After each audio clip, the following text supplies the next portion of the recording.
You laugh. All right, what's up?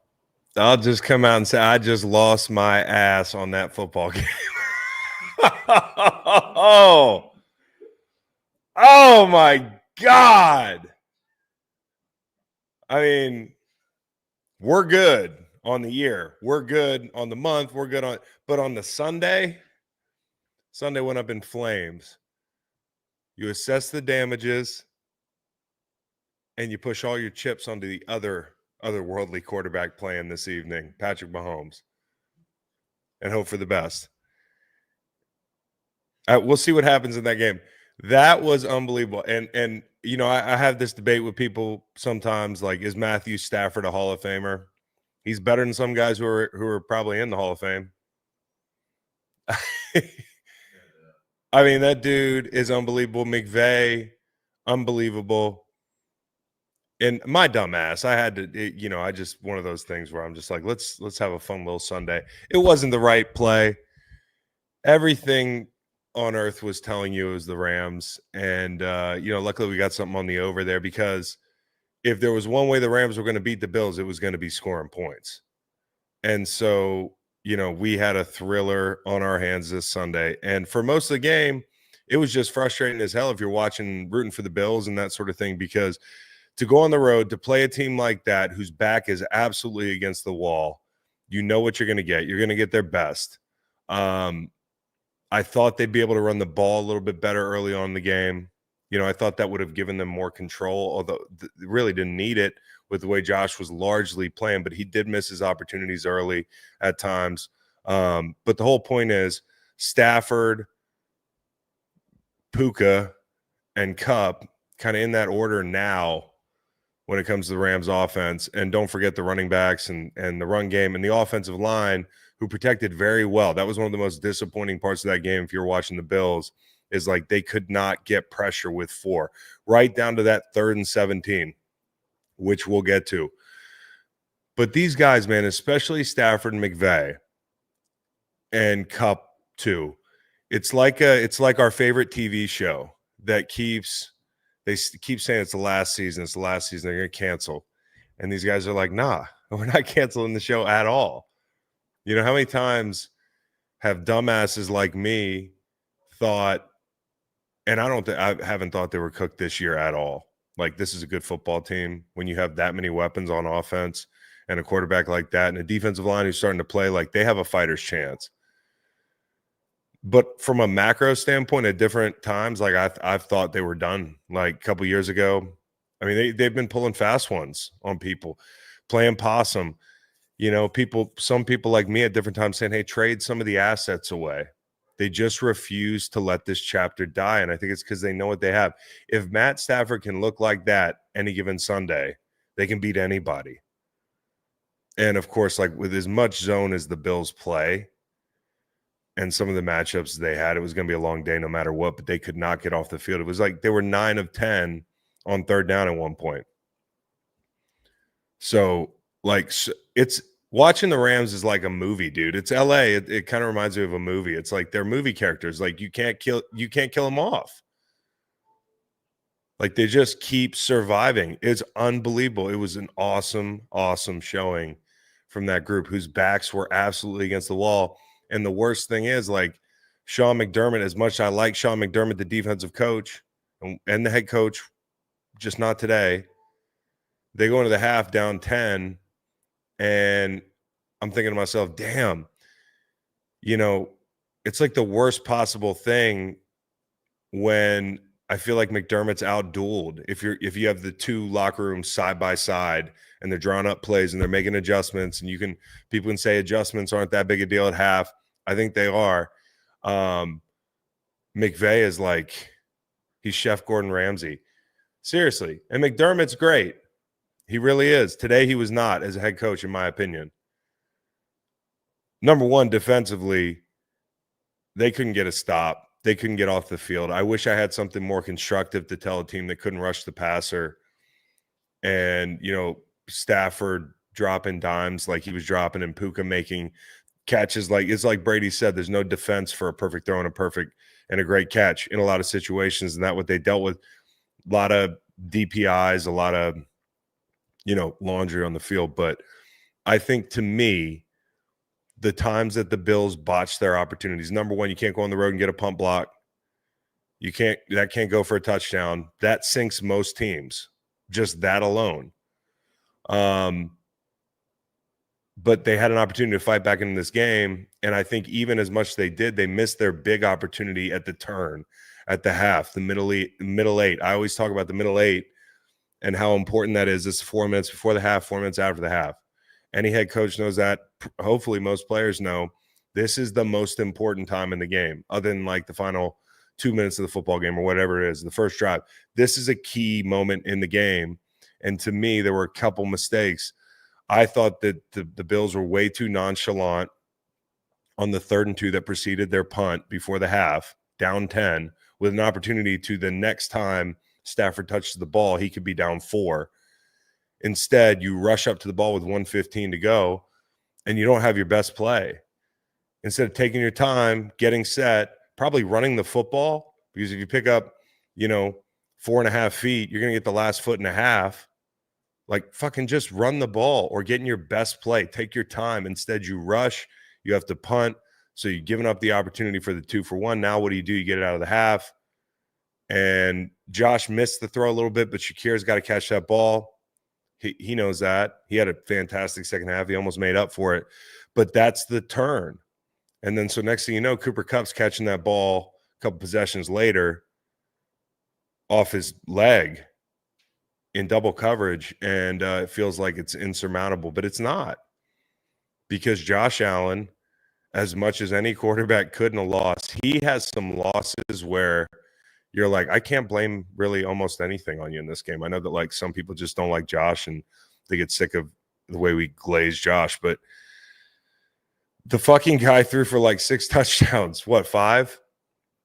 No interceptions, was aggressive all day, missed some throws early, kind of rolling around, wasn't seeing it early, but as the game went on, just put them in a lot of positions that they, nobody else could have, with the run game and the whole thing, and like the QB scrambles.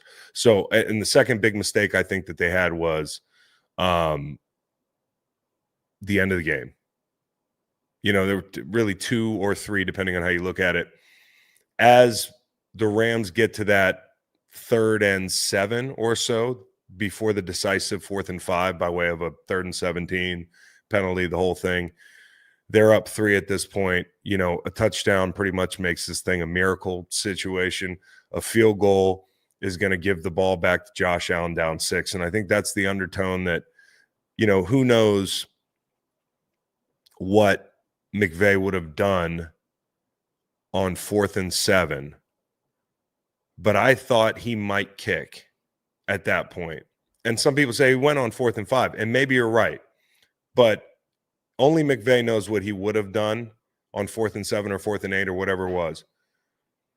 10 yards, accept the holding. McDermott backs him up, which to me, if McVay was going to kick the ball, is dumb as shit. If he knew that McVay was going, and that may well have been the case, then fine, back him up. But don't back him up and rush 4.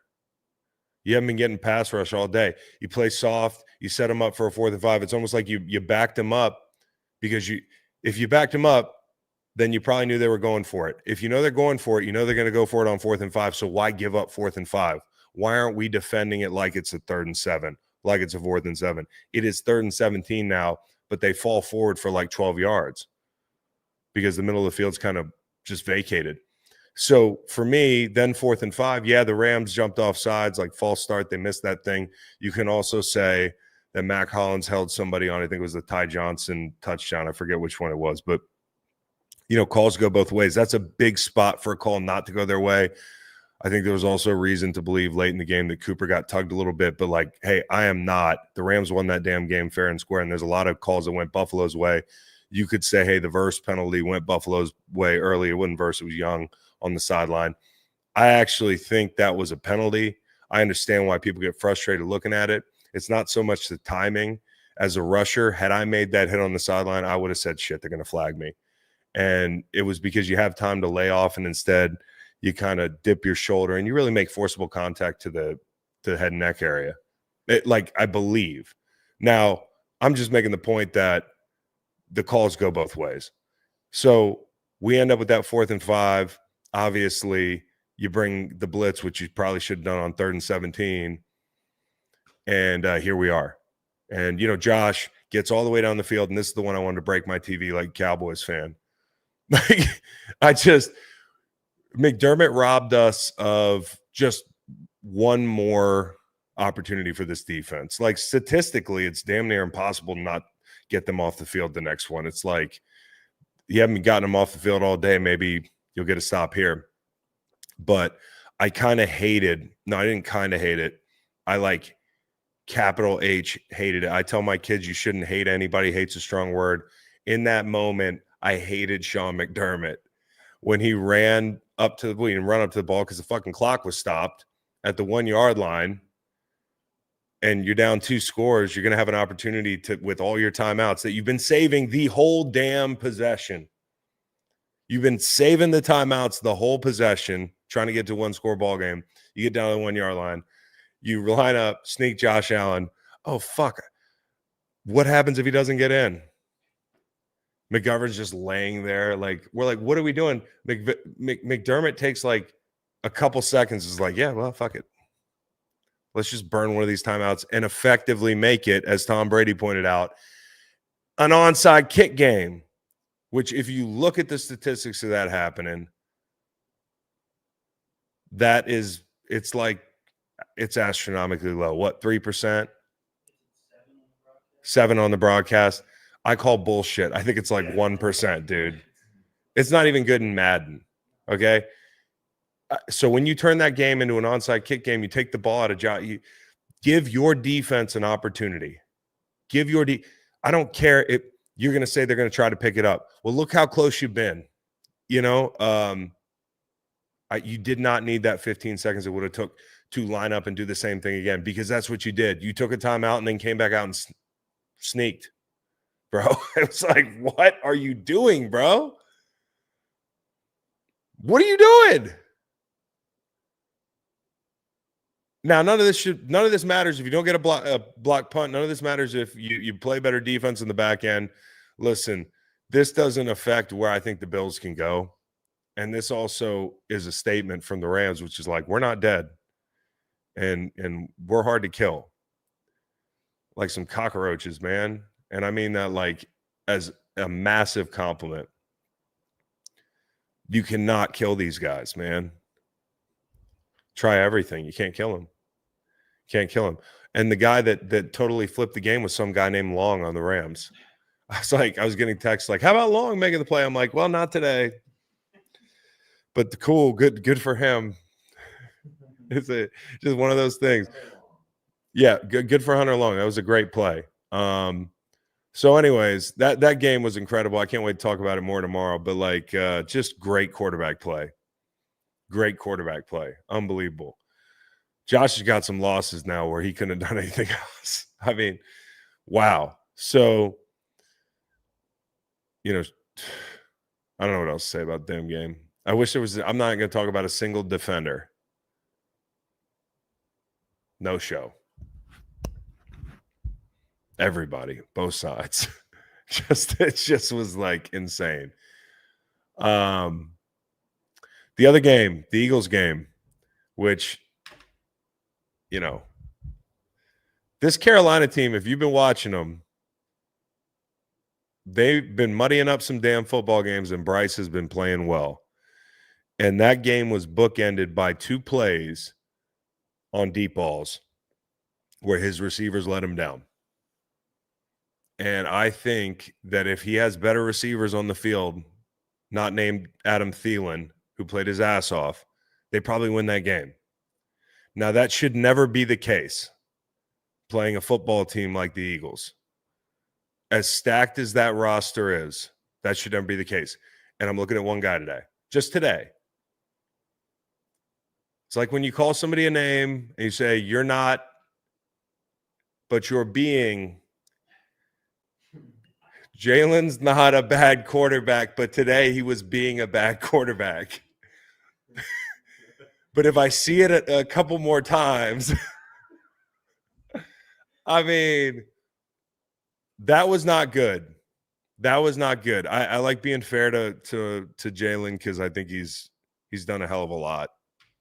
I mean, he's won a lot of games, and obviously, when a guy plays the way he played that Super Bowl year, a lot of grace should be given, and he has come on, but it's been up and down, since that Super Bowl. This was one of his worst games. I don't know how else to put it. Like, it wasn't like there were jaw-droppingly bad throws, although he missed Johnny Wilson, who's about 11 feet tall, missed him high. It was just a lot of like, he's not, it's not snappy. They were on the RPOs. I swear, if they'd have given the ball to Saquon Barkley every play, he'd be like Forrest Gump through the damn tunnel. But we had to just every second down be like, oh, let's try some quick game or some RPO. Well, there is no quick game, actually. Our quick game is the RPO. And when the quick game isn't there for this team, it gets difficult, man. And I wrote down some thoughts. I don't think this I don't think this worries me. The Chiefs just had trouble with this team, the Bucs just had trouble with this team, but Baker Mayfield finished like 11 of 12 down the stretch in that win that Tampa pulled out. So it's frustrating if you're an Eagles fan because you want to enjoy this was a game that should have been 30-16, right? And you were this close to maybe that outcome, but it never felt like that. It never felt like that. I think a lot of it was because, credit to the Panthers, they decided early, hey, Jalen's not playing that well. We're blitzing him on our early downs. He looks lost. We're on the RPOs. We're running the ball. Bryce doesn't look, outmatched. Thielen's winning his matchup with DeJean, which, hey, Cooper's played amazing this year. You're going to run into some crafty vets. Like, he met his crafty old white match, and who's got a big body and kind of press up on him. And I thought Thielen played really well. And so, the defense largely did their damn job. Bryce just made it look tough sometimes. And that's a credit to Bryce Young. Like, he made some plays, not just with his legs, with his arm. He was checking them into runs. He was kind of like, the link was loud at the end of the game, although the delay or whatever it was, it got him to 4th and 8. That's kind of a death sentence there relative to a 4th and 3 that was kind of makeable. He really played well. There were 2 plays on that final drive that were highlight reel plays. It was truly like the meme or the pop culture reference, whether I sound like a boomer, but where they're like, if Mahomes did this, seriously, some of the shit he did and that he's done the past couple games, there was a moment, the one where he was running out of the end zone. It was an unbelievable play, shaking dudes off. He made 2 of those plays in the last. I'm very happy for that dude, even though he made me sweat today with the Eagles. Just played really well. On the other side of it, the veteran quarterback who's been to a Super Bowl, who's been there, done that, did not play well. There were just a lot of moments where it felt like they were out of sync in the passing game.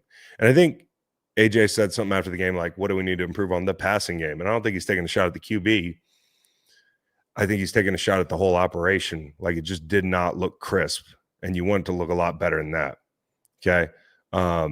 Again, I think defensively, Zach Bond made a big play, great rush on 3rd and 7. Jalen Carter was absolutely dominant at times in the red zone. He almost blew up like 3 run plays in a row, blew up a screen on the day. Really hard to operate with him playing at full speed, man. He really looks great. CJ Gardner-Johnson with the pick. But again, first interception for Bryce in 127 downs or passes. So I think the Jake Elliott thing's getting a little sketchy. Love Jake. That's my dog. But when you're afraid to kick a 50-yard field goal, and I wasn't down there at the link, so I don't know what the wind was like. If you make the kicks earlier in the game, we're not even talking about it, right? But at the same time, with the game on the line, I can remember a time if the Eagles are up 6 and a 50-yard field goal is on the menu to put you up 9, you're kicking that ball. So they weren't able to really, and honestly, that came about because of a delay of game, I believe, which is another, QB sending a guy in motion with 1 second to go on the damn play clock. So the operation was just sloppy today. And, Jake not being on affected Xavier Legette almost catching that ball. If Xavier Legette catches that ball, I don't know the Eagles get out of that damn game. I mean, so definitely the kind of game that, and maybe it comes at the right time for the Eagles, who are like as hot as anybody. People talking about, oh, are they better than Detroit? All that stuff. Not yet. You got to play better than that week in and week out. The thing that makes Detroit great is that now in one game, can they beat Detroit? Absolutely, they can. They'd have to play a hell of a lot better than that. But the thing that makes Detroit great is their consistent play. I mean, fuck, they had so many guys down the other night, and dudes just stepped up and made plays. The offense doesn't have days like that. The last time Jared Goff had a day like that was quite a while ago. He had a bunch of picks against the damn Texans, but he was still throwing the ball over the yard and led them to a victory. So when the quarterback plays like that or has it in him to play like that, you can go home at any time. So that's got to get cleaned up, and it might be a function of the offense, the preparation, the game plan. I felt like Carolina was kind of on top of them, like they kind of understood what to expect. So, listen, a win's a win, and I think Hurts knows that. He's got to play better. He did have a great process to Calcaterra in the red zone. He made a couple throws that turned out to be the difference, but you shouldn't be that close. And, I think for the Eagles, sometimes they forced getting the quarterback involved when they could have just ran the damn ball, which we've heard that before. Okay, Minnesota, super impressive. I know it's just the Falcons who seem to have lost a step in the NFC South with the Bucs taking care of business. Sam Darnold, for him to get over the hump that he kind of had, it felt like it culminated in that Jacksonville 3-pick game. There was a point in this game where he had thrown 9 touchdowns in a row, no picks. He's the reason, and you hear Greg Olsen talking about him being he's not a game manager for this team. He really isn't. And honestly, who's ready for the Darnold Purdy conversation? Yeah, dude. Because these guys have both. I mean, Purdy. People like to call him a game manager. They kicked the shit out of the Bears today. I'll watch that later. But they were both on the same, roster, and they're both, I think, relatively similar guys, although they have different skill sets. I think Sam Darnold has earned some title north of game manager for sure. That guy played really. It's a small sample size, but he's played really well. He created the opportunities to take those shots. Today, he knows when to take the shot. They don't have to be jaw-dropping throws, but to make throws off schedule and to know where to go with the football and have a head coach who we talked about this week could be coach of the year, in my opinion, to come into a game and say, hey, it's pretty simple. We like the matchup on Addison. We're going to get to it. Some coaches don't even get to the matchup, and some quarterbacks don't know when to take the shots. And so a lot of shots today felt for Kirk because early on he hit some in cuts, and, like we said, Minnesota gives up a lot of them. But it just wasn't enough, right? They weren't putting enough points on the board. They had multiple opportunities, in my opinion. And I'm talking a little bit too much about the Falcons because I don't think they're going anywhere that, not to be rude, but where I should be talking about them this much. But they could have played their game, which should have been running the football in this front, okay? Because they had some success doing that, I felt like, at different times. 4th and 5 early, up 7-0. Has Pitts outside. He's stacked. Metellus. Maybe it's just that it's Pitts. Maybe the fact that it's outside the numbers. He don't even look there. Goes somewhere else. Addison immediately tie ball game. Then they're 4th and 2. They opt not to go. They fall down 14-7. And Darnold was under siege, but made some plays in this game. And then the game gets out of hand. Was 21-all. Kirk, as he pointed out, doesn't see the ball until it's 35-21. They tie it up. He doesn't see the ball until it's 35-21. So the Vikings finding different ways to win. Very impressed with this team. Also a very tough place to play. They really do play well at home. And, they're hovering right there. I don't think the Lions are going to misstep like that, but they're right there.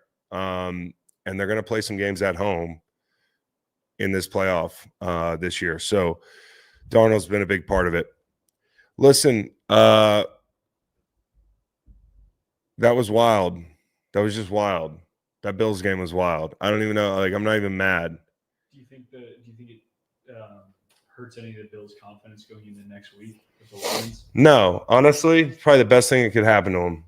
And it's a game I think they win just because of where Detroit is physically right now. But the Rams, man, damn, dude, can't kill them. All right, let's get it, Chiefs. Let's do this thing. Y'all take care. I'll see y'all in the morning.